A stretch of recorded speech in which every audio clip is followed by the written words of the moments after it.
So this is how we build the TARDIS times table, and these are all the components that we need. We start with a cardboard box. This was a box that was sent to me as part of a Kickstarter reward. Some blue sticky back plastic, some clear sticky back plastic and some white sticky back plastic, a craft knife, a permanent marker and a ruler. On the electronic side we need some wires.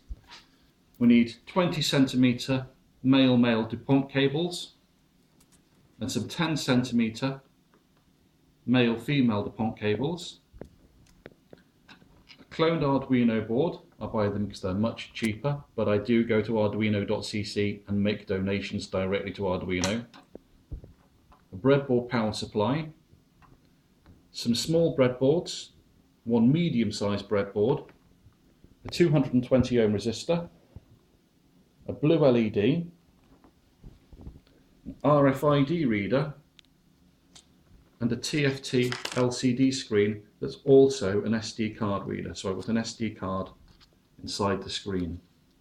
These are the only components where you might have to do some soldering, and that soldering is just to put the header pins onto the board. This is a great project for your first soldering project. So here's one that's all assembled. I've got my Arduino plugged into the breadboard, and on the breadboard I've got the RFID reader, I've got the screen and SD card, here is the resistor and the LED, and over here is the component I've not been able to show you yet. This is the sound sample player. I've only got one of these chips. This plays WAV files to this speaker here, which I would crocodile clip to those wires there, and that would be the complete unit. This is an alternative version of the sample player. This is the cut down one that has no USB connection on it, and you need an external writer unit to write your samples onto this device. But then these are much cheaper. So these are about £2 from eBay, where these are maybe £3.50.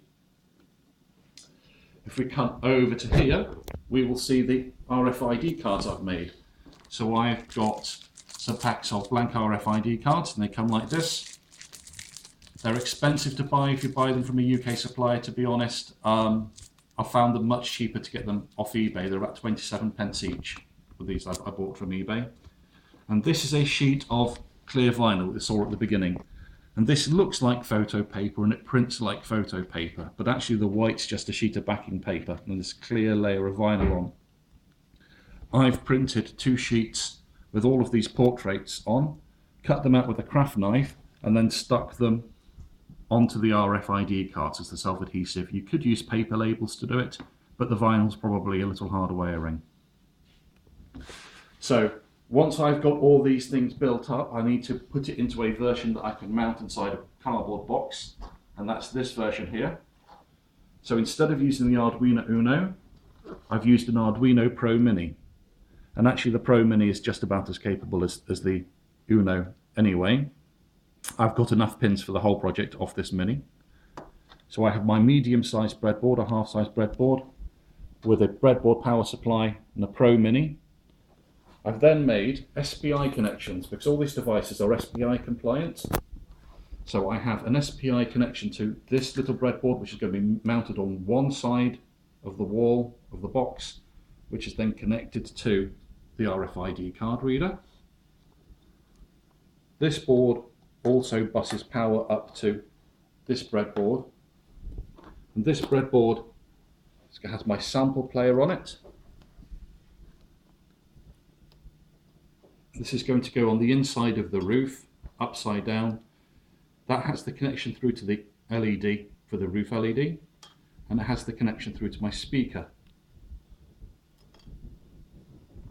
On the other side of the board, coming back from this base breadboard, so on the other wall of the box, I will have this breadboard mounted and an SPI connection from the Pro Mini to this breadboard to the LCD screen, and with this particular board a separate connection to the SD card, and that's going to be mounted on the other door.